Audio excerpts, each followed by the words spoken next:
Hello, I'm Adriana. I'm a Master SoulPath Teacher and Guide. Today with an intuitive reading. This reading is designed to give you more clarity and a different perspective on what may be going on in your situation. Okay. All right. Now, as always, please take this information with the intention that you're going to be responsible with it. Okay, it's up to you to really decide what is empowering to you, what resonates right now, and what you need to maybe hold for future consideration. Whew, okay. All right, let's see what we've got going on here.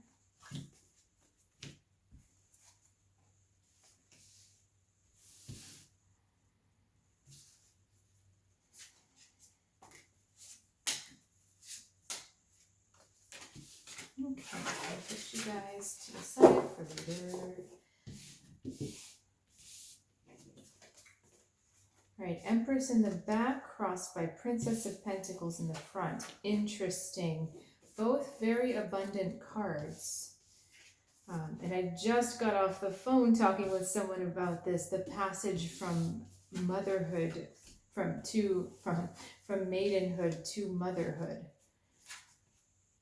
Okay, so we are definitely talking about growth. Okay, this is really fascinating. Wow, I almost don't even know where to start with this. Okay, so let's start with the challenge. The challenge is the Princess of Pentacles, and that is your connection to your inner child. And so because the Empress is the other side of the cross, Empress is the other side of the cross. Empress is traditionally the mother energy, the nurturing energy, the passionate energy that cares about making things grow, helping other things outside of herself, like children, the passionate mother's love, that type of thing. Princess of Pentacles, again, is that gentle inner child that knows how to connect with the divine through nature. And so what is our message here?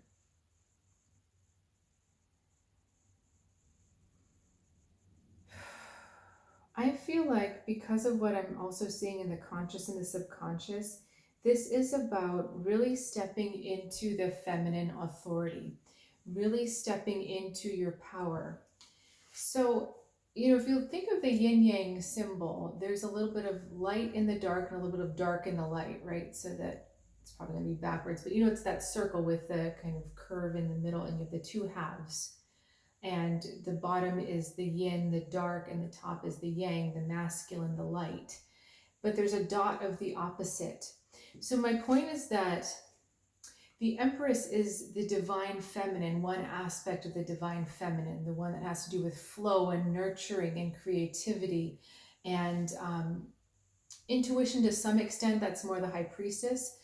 But in order to have a truly strong divine feminine, there needs to be a dot of that sacred masculine, the emperor energy. The Empress has to know who she is and be willing to stand up for herself and to take responsibility for herself. And that is where the conflict is. The Princess of Pentacles is a little part of you that is still dependent, that still wants something or someone else to take care of you or to take responsibility for a certain part of your life. And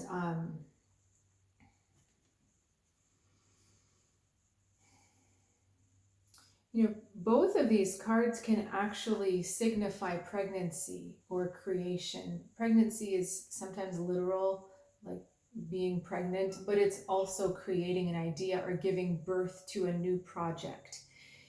For those who are either not able to give birth because you're masculine or male, or those who choose not to, you can still have creative energy, and we still have lots of creative energy. In fact, every day is a creation. The things you think, the things you notice, what you conclude, all of that is a creation. So there's a giving birth happening here. And what I feel like is happening is one is giving birth to the other.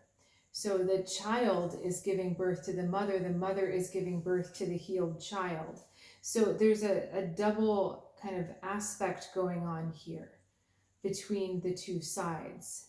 I hope that made sense. So in addition to, okay, I'm sorry if this is confusing. I talked about the yin yang in terms of masculine and feminine. We've almost got a yin yang in terms of child and mother, inner child and inner mother. Okay, the inner spark that needs to be nurtured and the inner nurturer. All right, so there's a dichotomy here that's going on. And what's really interesting, and I'll get into these other cards in a second, is advice from the higher self is the Lovers, which is integration, which is bringing these two together. So again, one gives birth to the other. When the inner child, when the mother heals the inner child in a way also gives birth to that healed mother. I know this sounds really strange, and I hope you're not taking that literally, but energetically that's what's happening. They're renewing each other. They're helping each other give birth to each other in a new way. Okay, because the Lovers is about bringing the two sides. On this card, it's masculine and feminine, obviously man and woman, but the general meaning is bringing two opposites together, mother, child together. Okay, so in the past, we have the Five of Wands. In the future, we have the Ten of Cups. So the Five of Wands was the conflict that brought this apart. And so we're talking about that deep wound to the mother, to the child, to both of them. Okay, because what happens is when the inner child is wounded, and that happens to all of us, but when the inner child or the child self is wounded and we grow up kind of making our adult self around that child wound, it's when the inner child is wounded, we also internalize a wounded mother figure. Okay, so for instance, if the inner child believes that they're not good enough, then the psyche creates a toxic mother that's very critical of you all the time, that's responsible for, that's not good enough, why did you do that? Look at that mistake you made, now we're going to stay up all night thinking about it. Okay, so you see how the wound in one creates the wound in the other. And that's what the Five of Wands is talking about. This is a deep, deep-seated rift, or it represents the chaotic relationship or the competitive relationship between the two, the inner child and the inner mother. Okay, because a lot of times, our actual physical mothers are one thing. The part that needs to be healed is often not the external relationship between you and that mother. It's really between you and your own mother, the part of the external mother that you internalized and held on to. Because like, for instance, all mothers are a mix of light and dark. Even the darkest mother is going to have a little bit of light somewhere, but it just depends on what the inner child wound is. That determines what part of the toxic mother is absorbed. Okay, so the Ten of Cups, in the future, we have the healing, which is really wonderful. Reconciliation, the family coming back together. So these are really such strong messages for your internal growth. And the Salmon is sticking out to me. Why? Because the Salmon is wisdom, but why are you sticking out to me on this card?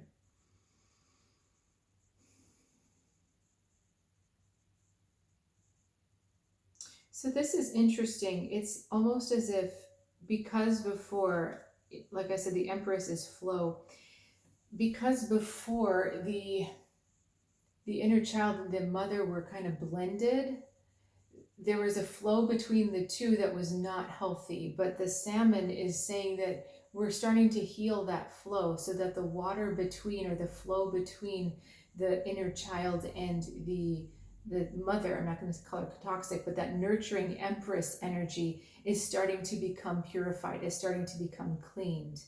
And in the Conscious card, that's exactly what we're talking about: the Judgment, purification, awareness, rising above the past. So rising above this past conflict where it was all you could do to hang on to your center, but this Judgment card helps to clear it out completely.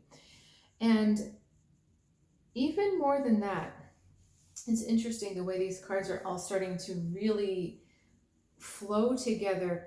In the subconscious, you've got the Queen of Swords. And what I really like about this is the Queen of Swords is water because she's a queen. She's part, the Empress also represents all the queens. So the common element there is flow, is water, because that's the energy of the womb. But because she's the Queen of Swords, she also has the power of the air. She has the power of detachment, and discernment. I tried to say both words at the same time. So anyway, she has the power to separate, and that's what this fish is doing, the salmon on the bottom. It's seeing the difference between mother and child. It's seeing how one influences the other. It's not just this mess where they're pushing against each other and there's this kind of muddy water that connects them but isn't helpful. So the subconscious is starting to differentiate. The subconscious is not only starting, but I feel like has a really strong handle on the differentiation. Queen is mastery, and big butterfly on her front. So she's helping you with this transformation. And I think this is really positive because there's part of your psyche that has woken up to this message, to this process that you're going through. Okay, we've talked about the advice from the higher self. We've got Four of Swords for the energy around you. And there's our fish again. Do you see the fish on the bottom of both of these cards? So really give yourself time apart from the world. I feel like this is the world saying to you, you have permission to just take yourself out and work on this and meditate on it, heal about it. Again, using the swords, the mind to discern which is which, okay? It's really important to understand that healing begins in the mind. We tend to think healing is physical, so we take medicine or we take herbs or we go see a massage therapist or we go to Reiki, and there's nothing wrong with treating the symptoms. But the true empowerment, the true healing starts in the mind. When the mind begins to say, okay, this was the toxic, this was the damage, this is the healed, this is the direction I need to go. And then it starts to understand the passage from one to the other. Okay, because otherwise, when you heal, when you try to just treat the symptom, when you try to just heal the body doesn't, the mind hasn't told the body to be different. So the body just keeps recreating the symptom. So, I've had this frustration myself with massages where you go, you feel wonderful, and then half an hour later, the tension pattern is back. So it's because I haven't told my muscles, hey, I haven't released whatever energy is in there through the mind. So just a little aside there, because this is about empowering your healing through the mind, this card here, Four of Swords. And the Four of Pentacles, I was having a little moment with myself yesterday. This position is usually hopes and fears. I wanted to call it screams and smiles. So things you're afraid of, things that make you smile. But Seven of Pentacles is understanding how far you've come, but there's something, and there's horses in the top, which are passages to freedom. What else is coming out here?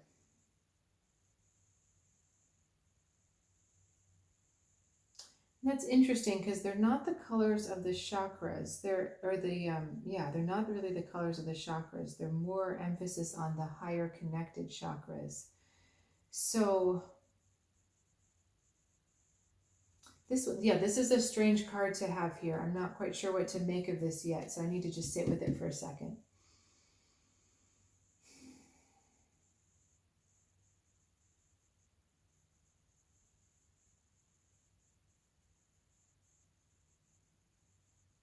Okay, what I feel with this card is it's like being on the precipice and then being told there's another mountain beyond there, right? Like I'm on the verge of having scaled the tallest mountain, only for someone to whisper in my ear, actually, there's another hill you have to climb to get to the top. And so the Seven of Pentacles is in a way a little bit discouraged about the work that's in front of you. And it's just like you're ready to be done. You've already feel like you've gotten enough going, but there's a little bit more that needs to happen.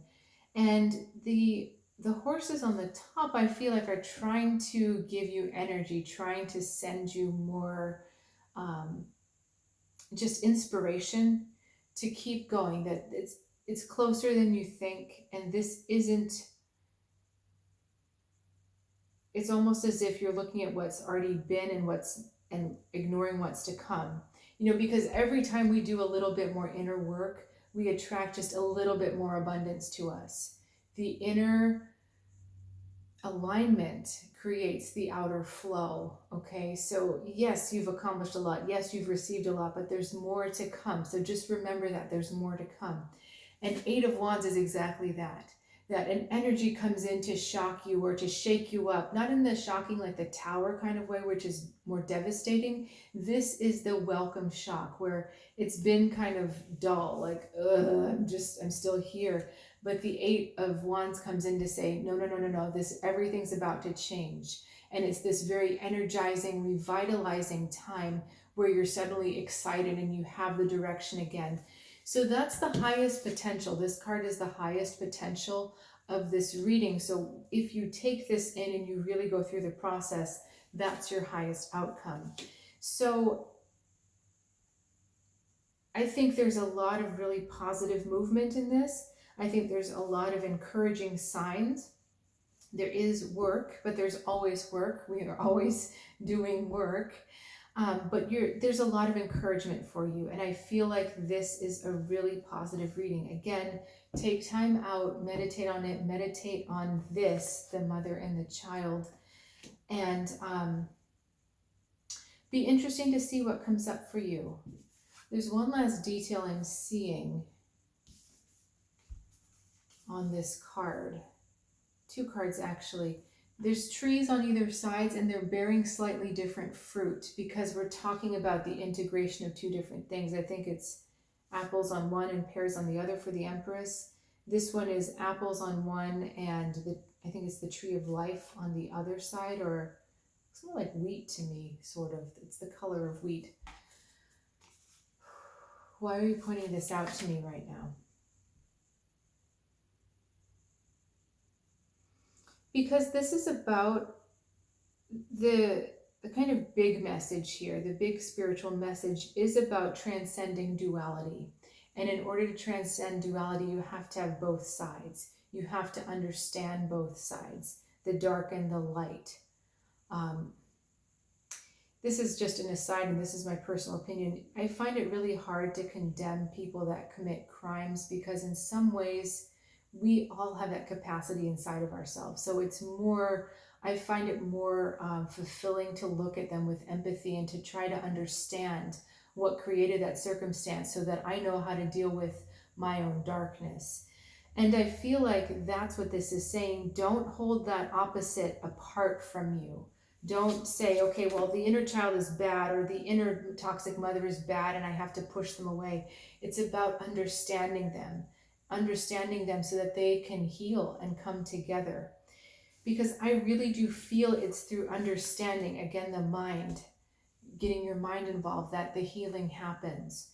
So remember this, that you're trying to bring both sides together. You're trying to create a harmony and almost a truce between the two. We don't need them fighting anymore.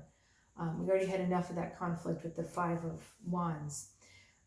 Just remember that this is part of the process, that we are having to bring the two sides together. Okay, I think that will do it for us today. Thanks so much for joining me.